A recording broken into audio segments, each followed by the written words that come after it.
Hi guys, how are you all? I hope you are doing great. So welcome to another video of Sewingsky the designer's destination.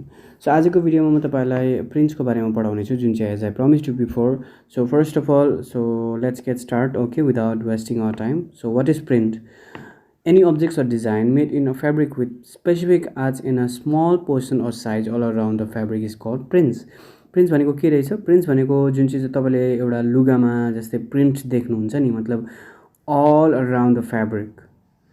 जस्तै मतलब for example एउटा कुनै पनि तपाईले cartoon print अथवा यस्तो chemo print लियो हैन, तपाईले यो त तपाईले मतलब आफ्नो बडी भरि नै आफ्नो लुगा भरि नै हुन्छ नि त यस्तो प्रिन्ट्सहरु. ओके, सो त्यसलाई चाहिँ हामी प्रिन्ट्स भन्छौं. प्रिन्ट्स पनि धेरै धेरै किसिमको हुन्छ. ओके, सो त्यसमा चाहिँ हाम्रो पर्छ animal prints, camo print, ikat print and so many prints. म तपाईलाई त्यसको बारेमा पनि भन्नेछु छु. एक्जाम्पलको लागि म तपाईलाई यो भन्ने छु कि यो अब प्रिन्ट्सको एक्जाम्पलहरु के हुनेछ. सो प्रिन्ट्सको एक्जाम्पल हो animal prints, floral print, cartoon print, tropical print, camo print, ikat print etcetera. Okay, अझै यसमा प्रिन्ट्सहरु छ. यसमा मैले यसमा छापेको छुइन, अझै प्रिन्ट्सहरु हुन्छ यसमा. सो एनिमल प्रिन्ट भनेको के? एनिमल प्रिन्ट भनेको त्यही हो जुन चाहिँ मैले तपाईलाई पहिला देखाएको थिएँ. ओके, बनाएर पनि. फ्लोरल प्रिन्ट भनेको फुलले बनिने, फुलको मतलब फुल भएको प्रिन्ट्सलाई फ्लोरल प्रिन्ट भन्छ. कार्टुन प्रिन्ट भनेको नानीहरुको प्रिन्ट्सलाई कार्टुन प्रिन्ट भन्छ. Tropical and guys, tropical print भनेको त्यही हो, मतलब हरियो पत्ता, झार पत्ताहरु भएको हैन, ट्रपिकल सिजनमा हुने त्यस्तो खालको प्रिन्टलाई tropical print भन्छौं.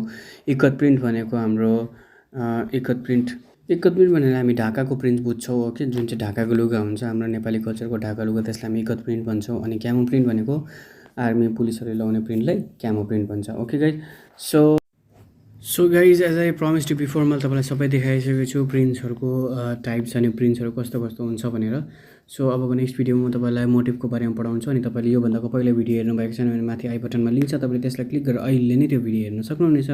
Okay guys, so this much for today. आज मैले तपाईलाई प्रिन्ट्सको बारेमा भने, अब म तपाईलाई नेक्स्ट भिडियोमा मोटिभको बारेमा भन्छु.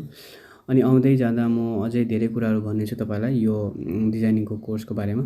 So thank you for watching and यदि तपाईले मेरो च्यानल सब्स्क्राइब गर्नुभएको छैन भने सब्स्क्राइब गर्नुहोस्, लाइक शेयर एन्ड कमेन्ट पनि गरिदिनुहोस् guys. Okay, so once again thank you so much. अनि stay safe, stay blessed and stay healthy. Okay guys, bye, see you in my next video.